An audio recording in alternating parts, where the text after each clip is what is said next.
अच्छा, कैसा है ये नशा? आदाब, सत श्री अकाल।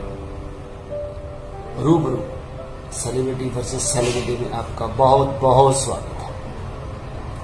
आज के जो मेहमान हैं दोस्तों, वो एक सोशल वर्कर हैं, वो एक अच्छा गाते भी हैं, वो एक अच्छे इंसान तो खैर हैं ही, वो एक अच्छे वक्ता हैं, एक अच्छे मोटिवेटर हैं। और मैंने जितना उनको जाना है, मैंने जितना उनको समझा है, अक्सर उनको देखा है बहुत सारे शोज़ में काम करते हुए पब्लिक के लिए।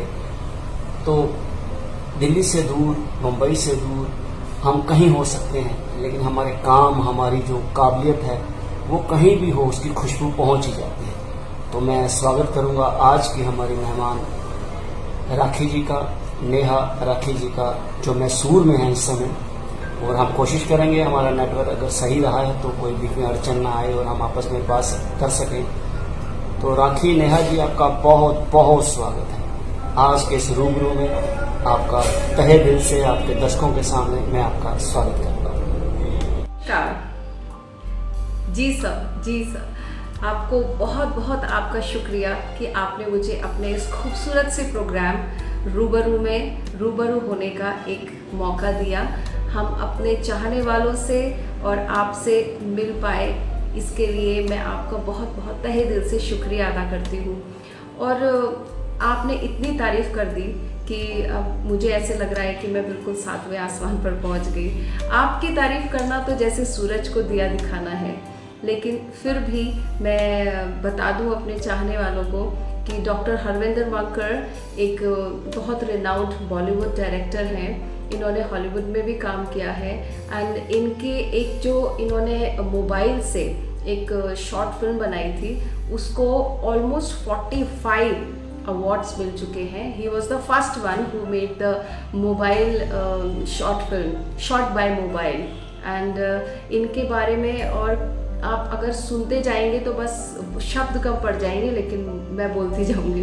तो ये डायरेक्टर हैं, he is a script writer, और ये एंकर हैं, और ये जो आपने एक बचपन में एक कॉमिक पढ़ी होगी मोटू पतलू, ये उसके राइटर हैं। और वो मोटू पतलू आज तक चले आ रहा है, ऑनलाइन भी चल रहा है, और ये काफ़ी उसमें जजेस रह चुके हैं। मतलब एक जैसे बोलते हैं ना कि एक वो है स्पार्क है इनमें, जो इनको इतना जिंदा दिल बनाता है। और बस ये काम करते जाते हैं, हर फील्ड में काम करते हैं। जैसे एक बरगद का पेड़ होता है ना, उसकी जड़ें एकदम नीचे फैलती जाती हैं और वो बरगद का पेड़ एकदम खड़ा रहता है और अपनी जो उसके इर्द गिर्द आता है उसको छाया देता है, सपोर्ट देता है। बिल्कुल ऐसे ही हरविंदर सर, वो जितने बच्चे आते हैं, जो भी, मतलब आप बिलीव नहीं करेंगे कि अब्दुल कलाम जी से लेकर और इन्होंने बॉलीवुड में भी जितने आर्टिस्ट हैं अभी तक के और पुराने, सबके साथ काम किया है। लेकिन अगर आप इनसे मिलेंगे तो आपको बिल्कुल एहसास ही नहीं होगा कि ये इतनी बड़ी हस्ती है। He is such a cool and very very calm, composed, grounded person. So Harvinder ji, thank you very much for inviting me in your show Rubaru. तो चलिए शुरू करते हैं गुफ्तगू।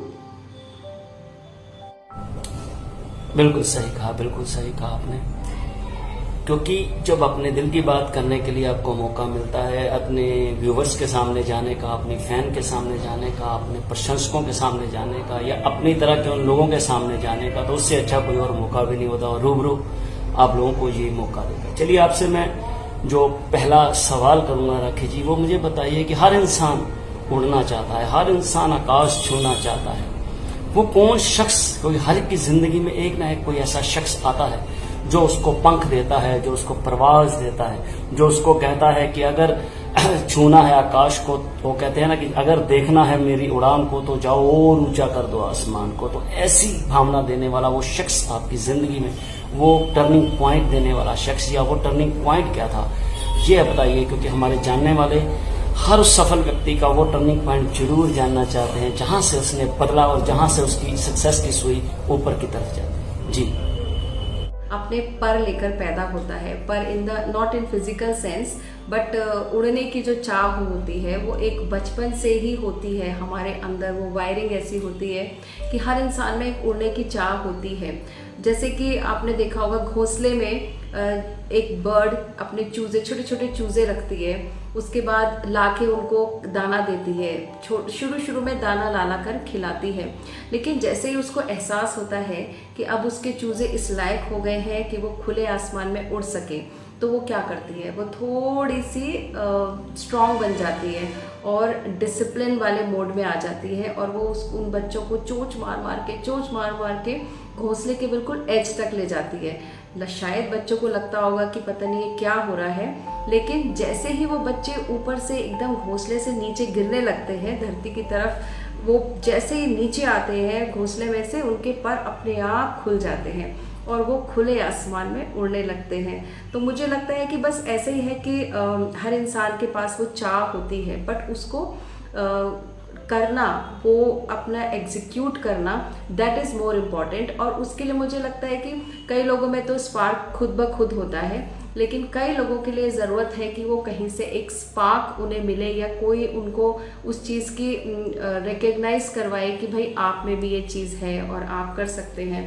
तो वही मुझे लगता है कि मेरी लाइफ में पहले तो था कि मैं अपने आप में चाहती थी सब कुछ करना, कर भी रही थी, लेकिन जैसे कि मेरी स्टेट हेल्थ की रही और थोड़ा बीच में जो गैप आ गया, उसके बाद जो दोबारा से मैंने उड़ान भरी है, उसके लिए बहुत सारा क्रेडिट, जो मतलब अगर इस ग्लैमर फील्ड के बारे में देखें तो वो जाता है आपको, क्योंकि आप ही ने मुझे वो एक उम्मीद दिल जगाई, या आपने मुझे एक वो विश्वास जगाया कि हाँ अभी भी मैं ऐसा कुछ कर सकती हूँ। ये बात और है कि मैं आज तक आपसे फिजिकली नहीं मिली, मतलब कभी भी हमारी सामने मुलाकात नहीं हुई, लेकिन जैसे भी आपने मुझे बातचीत के दौरान या जो मोटिवेशन दिया है, वो मैं कह सकती हूँ कि वो शायद आप ही हैं जो भगवान ने भेजा है आपको। और एक आध मेरी फ्रेंड्स हैं जिन्होंने मुझे बहुत मोटिवेट किया आगे बढ़ने के लिए, और मेरे परों को पहचाना, और उसमें सबसे एक श्रेय मेरे पति को भी जाता है कि उन्होंने भी मुझे उड़ने का थोड़ा साहस दिया। जी यानी बचपन से ही था ये? जी हाँ, बचपन में देखिए, बचपन से ही मतलब मैं थोड़ी रिबेलियस टाइप की रही हूँ। मुझे सब कुछ थोड़ा डिफरेंट पसंद था, मतलब जैसे कि लड़कों की तरह ड्रेसअप करना और लड़कों की तरह, लड़कों के बराबर का एकदम आई यूज्ड टू फील कि सब कुछ होना चाहिए। बट तो नॉर्म्स थोड़े सोसाइटी के डिफरेंट है, तो हमारे लिए थोड़े डिफरेंट होते थे, लड़कों के लिए डिफरेंट होते थे। I am talking about 20-22 years back. तो उस टाइम में और अब टाइम में थोड़ा डिफरेंस है। तो मुझे लगता है कि हाँ, जो पर भगवान ने दिए थे वो मुझे उनका एक एहसास हुआ और मैं उड़ना सीखी। जी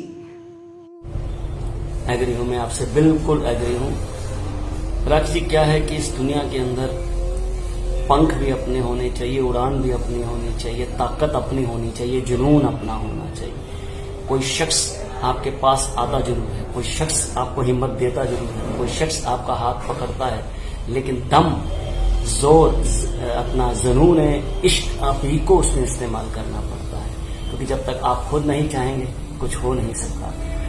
आपको करना है, आपको सिखाया जा सकता है, आपको बताया जा सकता है, आपको समझाया जा सकता है, आपको आगे लाया जा सकता है, आपको मुकाम के नजदीक पहुंचाया जा सकता है, लेकिन परफॉर्म सिर्फ आप ही को करना है। चलिए आगे बढ़ते हैं राखी जी। तो अक्सर देखिए, इस दुनिया में आजकल के माहौल के अंदर मैं नहीं समझता किसी पुरुष और किसी नारी के अंदर कोई अंतर है। दोनों का अपना अपना वजूद है, दोनों की अपनी अपनी ताकतें हैं, अपने अपने दायरे हैं, उसमें वो अपनी मंजिलों पे भी जाते हैं, अपनी जो भी मुकाम है, अपने जो टारगेट है पूरे करते हैं। मगर फिर भी वो कौन सी कुछ चीजें हैं जो किसी महिला को आगे बढ़ने से रोक देती है? क्योंकि अभी भी हमारे हिंदुस्तान की अगर बात करें तो महिलाएं पूर्ण रूप से सक्षम नहीं हो पाती। वो कहीं ना कहीं किसी न किसी जगह पे किसी पुरुष का या किसी का मतलब उसकी बंदिश में रह जाती हैं और उसकी समझ में रह जाती हैं। उनको लगता है कि उनके बिना काम चलेगा नहीं। तो ऐसा कौन सी बंदिशें हैं जो आपकी जिंदगी में है?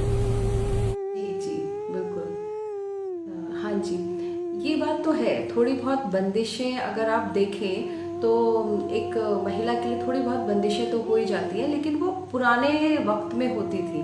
आज के वक्त में मुझे नहीं लगता कि ऐसी कोई बंदिशें हैं और या औरतें इतनी ज़्यादा मजबूर हैं कि उनको फॉलो करना पड़ता है और वो आगे बढ़ने से रुकती हैं। क्योंकि आज की जो जनरेशन है, मुझे बहुत ही अच्छा लगता है देखकर कि एक दूसरे से मिलजुल कर काम करते हैं, चाहे वो घर का हो या उनका करियर हो। और जो आजकल के लड़के हैं वो बहुत अच्छे से समझते हैं कि जो लड़की है उसके लिए भी करियर कितना इम्पोर्टेंट है, उसके लिए भी बाहर आना जाना कितना इम्पोर्टेंट है। तो वैसी बात रही नहीं कि हाँ कोई बंदिश होती है, लेकिन पुराने ज़माने में ज़रूर होती थी। आज से अगर 20 साल पहले अगर आप हमारे टाइम में देखें तो ज़रूर बंदिशें होती थी। वो बंदिशें कैसी होती थी? हमारी खुद की बनाई हुई, यानी कि जो हमारी सोसाइटी के नॉर्म्स थे या फैमिली का जो कल्चर है या जो फैमिली का पैटर्न है उसके हिसाब से कुछ बंदिशें होती थी। लेकिन अब जब से एक न्यूक्लियर फैमिली का ट्रेंड आ गया है तो मुझे नहीं लगता कि ज़्यादा बंदिशें कुछ मतलब किसी को रोकती हैं उनके करियर के लिए। हाँ, ये ज़रूर आता है कि आपको कहीं लगता है कि आप बैलेंस नहीं बना पा रहे।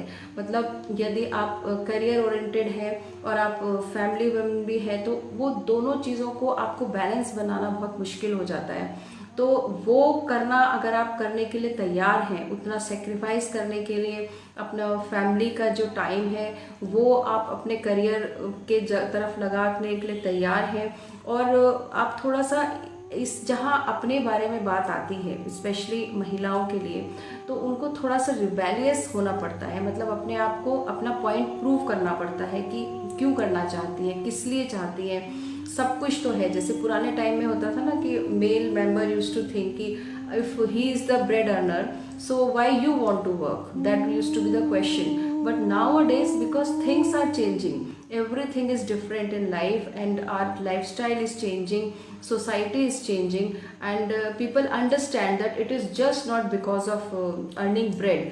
Women really wants to go out and do something for their own satisfaction, for their own betterment. So I don't think कि कोई बंदिशें ऐसा रोकती हैं, क्योंकि आज के डेट में आप देखिए कि कितने सारे पेजेंट्स हैं, कितने सारे कॉम्पिटिशन्स हैं, कितने सारे ऐसे करियर्स हैं जिसमें कि आप महिलाएं उसमें पार्टिसिपेट कर सकती हैं। तो प्लेटफॉर्म बहुत सारे हैं आज की डेट में। बस ये है कि थोड़ा सा आपको एक वो बैलेंस बनाना पड़ेगा लाइफ में कि आप बाहर निकल के अपने कंफर्ट जोन से और कुछ कर सके। मेरी एक बहुत ही प्रिय मित्र हैं, उनका नाम है मीनाक्षी। तो वो एक तरह से मैं उनको एक एग्जाम्पल के तौर पे लेती हूँ कि उनके हस्बैंड एक ट्रांसफरेबल जॉब में है और मुश्किल था कि एक जगह स्टैब्लिश होना, बट फिर भी उन्होंने एक अपने आप को एक वो दिया, चैलेंज लिया, और उन्होंने आज की डेट में she is one of the best entrepreneur from that place where she belongs to and she is doing very well. तो इसलिए रोकने के लिए तो बहुत सारी चीज़ें हैं, लेकिन अगर आप आगे बढ़ना चाहते हैं तो मुझे नहीं लगता कि आपको कुछ भी रोक सकता है। जी बिल्कुल। वाह वाह वाह, अर्धनारीश्वर, शिव का ये रूप कि आपके अंदर ही आदमी है, आपके अंदर ही औरत है, दोनों शक्तियां शिव की हैं और शिव की दी शक्ति कभी कमजोर हो ही नहीं सकती। बहुत बढ़िया जवाब। जी जी हाँ जी, मैं इसको इस तरह से शुरू करूँगी कि बहुत अरसा हुआ खुद से रूबरू हुए, बहुत अरसा हुआ खुद से रूबरू हुए, मैंने ढूंढा है खुद को हर एक आईने में। जी हाँ, तो यही मुझे लगता है कि एक महिला या एक औरत या एक फीमेल होने का यही एक वो है कि आप मतलब अलग अलग किरदारों में बढ़ जाते हैं। आप ये भूल जाते हैं कि आप खुद कौन हैं। तो सबसे इम्पॉर्टेंट है कि हर इंसान ये समझे कि औरत आदमी बाद में बने हैं, जेंडर्स बाद में बने हैं। First of all we are a soul, each one of us is a rare soul. So उसकी इज्जत करना बहुत ज़रूरी है। वो बाद में आता है कि आप आदमी हैं कि औरत हैं। औरत भी हैं तो उसके बाद कौन कौन से रोल्स आपके हैं और कौन सा रोल इम्पॉर्टेंट है। तो मेरे हिसाब से सबसे इम्पॉर्टेंट है कि आप अपना वजूद सबसे ज़्यादा उसको रिस्पेक्ट दें। आप खुद रिस्पेक्ट देंगे, अपने आप को आप उस तरह से ट्रीट करेंगे, तभी दूसरे आपको उस तरह से ट्रीट करेंगे। तो तो एक महिला का एक वजूद होना बहुत ज़रूरी है, और फिर उसी वजूद को एक सोल की रिस्पेक्ट करते हुए आप उसके अलग अलग किरदारों को देखें। कि जब मैं एक छोटी बच्ची थी, घर में पैदा हुई एक बेटी बनकर, तो मैंने एक बेटी का रूप किया। जैसे हमारी देवी 9 देवी होती हैं, उस तरह उनका रूप होता है, बट एक ही है, गॉड तो एक ही है, उनके अलग अलग रूप बनाए गए हैं ये डिपिक्ट करने के लिए कि वो कितने अलग अलग तरह के एक्ट कर सकती हैं, जो कि अपने अपने रोल्स प्ले कर सकती हैं। बिल्कुल वैसे ही एक महिला के लिए है कि वो उसका एक अपना वजूद है, वो एक इंडिपेंडेंट सोल है जिसकी इज्जत की जानी चाहिए, जिसकी रिस्पेक्ट होनी चाहिए, और वो खुद भी उसकी अपनी रिस्पेक्ट करें। उसके बाद जो भी रोल उनको मिलता है वो डेफिनेटली, बिकॉज ये तो इनबॉर्न है, एक महिला में ये इनबॉर्न क्वालिटी होती है कि वो जो भी रोल उनको दिया है वो उसको बहुत खूबसूरती से निभाती हैं। जब मैं बेटी थी तो मैंने बेटी के रूप में बहुत, जैसे भी अपनी ड्यूटीज़ या अपनी ज़िंदगी को बहुत अच्छे से जिया। फिर मैं एक बहन बनी तो मैं बिल्कुल बहुत ही अच्छी बहन मेरे हिसाब से थी। उसके बाद फिर आप एक बीवी बनते हैं, फिर आप एक बहू होते हैं, फिर आप एक माँ बनते हैं। तो ये धीरे धीरे धीरे आपके एक ट्रांजिशंस हैं आपकी ज़िंदगी के, जो आप बचपन से लेके और बड़े होने तक निभाते हैं। सोसाइटी के एक आप पार्ट हैं।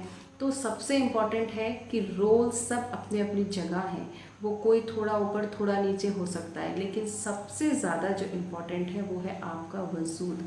उसको एकदम स्ट्रॉन्ग बना के रखिए और उसकी इज्जत हर इंसान को करनी ही चाहिए। राखी जी, मेरा अगला सवाल थोड़ा बहुत गहरा है, क्योंकि इस दुनिया में इश्क भी जरूरी है, दौलत भी जरूरी है और जज्बात भी जरूरी है। जे इश्क च बीबा पैना में दिल दो पासे नहीं रहना में, या दुनिया दे या दिल भर दे गल एक दे लगना पैना में, गर है मंजूर ते कर सौदा पर सौदा महंगा पैना में, तू अपना रुतबा तकना में उन्हें शरे बाजार से। तो ये जो मोहब्बत है, ये जो इश्क है, ये दुनिया को जीने का एक अंदाज है, निराला अंदाज है, एक अलग अंदाज है। मगर ये कैसे समझ आए कि दुनिया चलती किससे है, इश्क से, दौलत से या आपके जज्बात से? ये एक बड़ा गहरा सवाल है, तो मैं चाहूँगा आप इसका बहुत दिल से अपना एक जवाब दीजिए, ताकि हमारे जानने वालों को आपके ख्याल हो कि आप अक्सर इश्क पे पोइट्री करते हैं, आप अक्सर, मैंने देखा है, जज्बाती भी हैं, इमोशनल भी हैं, और दौलत के बारे में, क्योंकि एक बिजनेस वूमेन हो जाना भी अपने आप में, आपने बहुत सारे काम कमर्शियल भी करते हैं, तो वो भी अपने आप में मायने रखता है। तो आपके ख्याल से दुनिया को चलाने के लिए इन 3 चीज़ों में से कौन सी सबसे बेहतर है, इश्क, दौलत या जज्बात? क्या चाहिए? बोल, बता तुझे क्या चाहिए, प्यार चाहिए या पैसा चाहिए? आप ऐसे ऐसे क्वेश्चन पूछ रहे हैं कि थोड़ा सा सोचने के लिए मजबूर हो रही हूँ। हाँ जी, जिंदगी किस चीज़ से चलती है?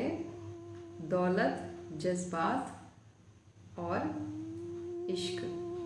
हाँ जी, ठीक है। तो देखिए, मैं वही बात बोलूँगी कि ज़िंदगी में जो एक बैलेंस बनाना वो बहुत ज़रूरी है। तो अगर आपके पास दौलत है और जज्बात नहीं है तो वो दौलत बिल्कुल बेकार है। किस काम की वो दौलत, उसका क्या करेंगे आप? अगर आपके जज्बात नहीं है, जज्बात होंगे तभी आपके कुछ रिश्ते होंगे, तभी आपके रिश्ते, नाते, दोस्त, फैमिली होगी। तो इसलिए हर चीज़ में बैलेंस बनाना बहुत ज़रूरी है। तो यदि आपके पास दौलत है, जज्बात नहीं है, तो भी वो बेकार है। और अगर जज्बात है और सिर्फ जज्बात से तो दुनिया चलती नहीं है, इसलिए दौलत होना भी बहुत ज़रूरी है। और दौलत है, जज्बात है और इश्क नहीं हुआ अगर आपको, तो वो भी बहुत यूज़लेस सी चीज़ है। तो इसलिए हर चीज़ का थोड़ा थोड़ा होना ज़िंदगी में और बैलेंस फॉर्म में होना बहुत ज़रूरी है। बिल्कुल वैसे ही कि जैसे आप जब चाट खाने जाते हैं और आपको लगे कि सिर्फ खट्टी चटनी है, मीठी चटनी नहीं है, तो वो मज़ा नहीं आता। उसमें हर चीज़ आप चाहते हैं कि चाट में नमक, मिर्च, खट्टा, मीठा एकदम बैलेंस्ड हो, एकदम सही तरीके से पड़ा हो, तभी एक बढ़िया मज़ेदार चाट बनती है, चटपटी वाली चाट बनती है। तो वह उसी तरह मुझे लगता है कि ज़िंदगी में हर चीज़ होना बहुत ज़रूरी है, लेकिन आपको पता होना चाहिए कि आप उस चीज़ का कैसे बैलेंस बनाएं। और इश्क की जहाँ तक बात है, मुझे लगता है कि इश्क सिर्फ इंसानों से नहीं किया जाता। इश्क लोग अपने काम से करते हैं, लोग इश्क अपने वतन से करते हैं, लोग अपने कितनी सारी ऐसे पैशन से उनसे इश्क करते हैं। तो इश्क का मतलब सिर्फ यही नहीं है। इश्क डेफिनेटली इज़ रिलेटेड टू जज्बात। हाँ, दौलत एक बहुत बड़ी चीज़ है कि अगर आपको इश्क हो भी जाता है किसी से और आपके पास अगर उस बंदे के पास दौलत नहीं है या आपके पास दौलत नहीं है, तो वो पुराना ज़माना हो गया कि मतलब भूखे प्यासे रह लेंगे और प्यार मोहब्बत वाली बातें। तो आज के इस दौर में मुझे लगता है कि सब कुछ होना बहुत ज़रूरी है ज़िंदगी में। सबसे पहले आपके पास जज्बात, जो मेरी प्रायोरिटीज़ है वो जज्बात होने बहुत ज़रूरी है ज़िंदगी में, या नहीं तो आप में और एक पत्थर में या इमारत में क्या फ़र्क है, कोई फ़र्क नहीं है ना। तो इसलिए जज्बात होने तो सबसे ज़रूरी है अगर आप इंसान हैं। और दूसरी बात है कि दौलत भी ज़िंदगी चलाने के लिए दौलत होना बहुत ज़रूरी है। एंड तीसरा चीज़ कि आप जो कुछ भी करें, अगर आप किसी से प्यार करें, मोहब्बत करें, या आप अपना किसी काम से, पैशन से, आपको उस हर एक चीज़ से इश्क होना बहुत ज़रूरी है, तभी आप उसे बहुत अच्छे से और खूबसूरत ढंग से कर सकें। बहुत बढ़िया, बहुत बढ़िया। थोड़ा नेटवर्क का हमारा प्रॉब्लम चल रहा है दोस्तों, हमारी आवाज़ थोड़ी, क्योंकि मैं दिल्ली से इंटरव्यू कर रहा हूँ और ये आवाज़ महसूस जा रही है, तो 2 सेकंड का भी जो गैप आता है वो आता ही आता है, वो टेक्निकल पॉइंट है। तो राखी जी, एक खूबसूरत सा एक सवाल मेरे जहन में अक्सर आता है कि एक बीवी, एक माँ या एक दोस्त, ये 3 रूप आपकी ज़िंदगी के बहुत खास रहे हैं, और आपको क्या लगता है कि सबसे खूबसूरत आपने इसमें से कौन से रूप को जिया है? एक वाइफ के, एक माँ के, या एक दोस्त के?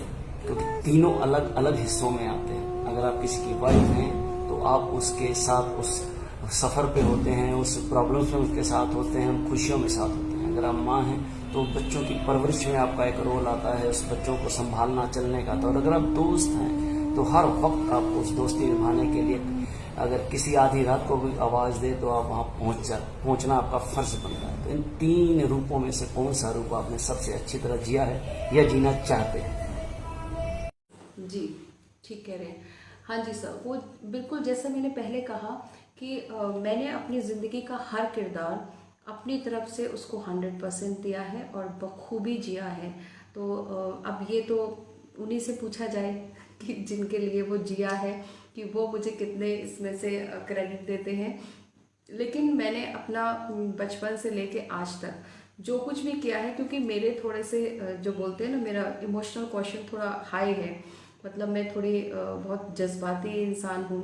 तो मैं हमेशा अपने जज्बातों को मैंने थोड़ा ज़्यादा वो दिया है वैल्यू, इसलिए रिलेशंस मेरे लिए बहुत ज़्यादा मायने रखते हैं। तो मैंने अपने हर रिलेशन को बहुत अच्छे से संजोया है और बहुत बखूबी निभाया है। तो अभी इसमें ये चीज़ ज़रूर है कि हाँ, दोस्ती जो आपने पूछा, कि दोस्ती के नाम पे मैं थोड़ी सी कंगाल हूँ। वो मेरे पास थोड़े दोस्त बहुत गिने चुने हैं, और इस बात की मुझे खुशी है कि मेरे पास क्वांटिटी नहीं है लेकिन क्वालिटी इज़ मेंटेन्ड।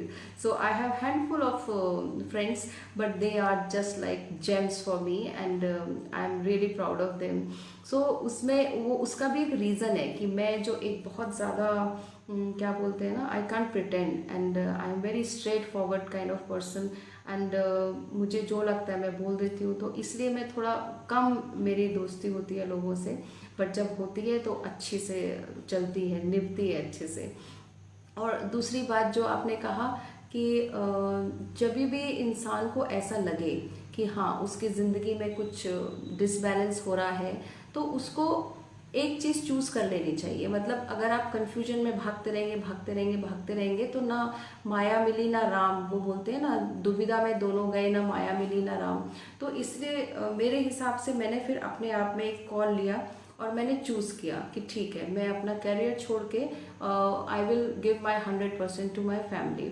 उसका ये नहीं था कि किसी की तरफ से मुझे कोई फोर्स था या कुछ ऐसी चीज़ थी, but I just wanted to do that because मुझे लगता था कि जो भी अगर आप एक करियर भी चूज़ कर लेते हैं, आप वो भी करना चाहते हैं, और आप एक फैमिली को भी अच्छे से मैनेज करना चाहते हैं, तो लोग करते हैं। I have seen people, they must be very good in that, but I am not. So मुझे लगा कि ऐसा हो जाता है कि अगर आप दोनों चीज़ें करना चाहते हैं तो वो अच्छे से कई बार नहीं मैनेज हो पाती, और लास्ट में you land up into nothing, doing, getting nothing.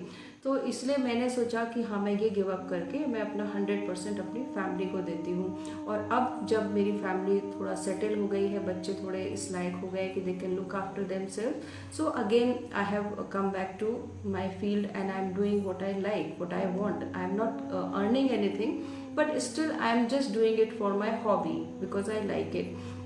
लेकिन उसमें क्या होता है, जब आप दोनों चीजें एक साथ, मतलब एक गाड़ी चल रही है ना, दोनों तो एक ऊपर एक नीचे, एक ऊपर एक नीचे, वो होता ही रहता है.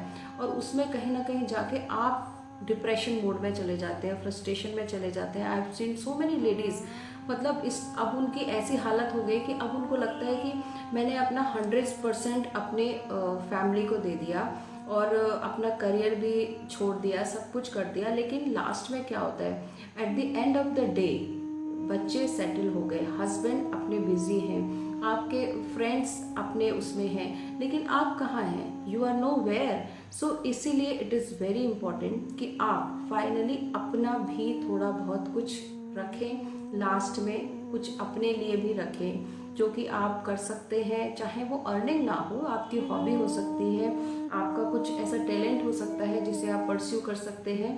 तो आप अपने अलग अलग किरदार को पूरा करते करते ऐसा ना हो कि आप खुद कहीं के ना रहें और एकदम आपको लगे कि हु एम आई, मतलब one day you ask question to yourself who am I. तो वो वाली फेज नहीं आनी चाहिए, क्योंकि मैंने कई ऐसी भी लेडीज देखी है कि जिन्होंने दोनों चीज़ों को साथ साथ चलाया, लेकिन उसमें क्या हुआ, वो एकदम सैंडविच बन के रह गई. मतलब it is very difficult, I tell you it's very difficult कि आप फैमिली को भी लुक आफ्टर करें और आप अपना करियर को भी लुक आफ्टर करें.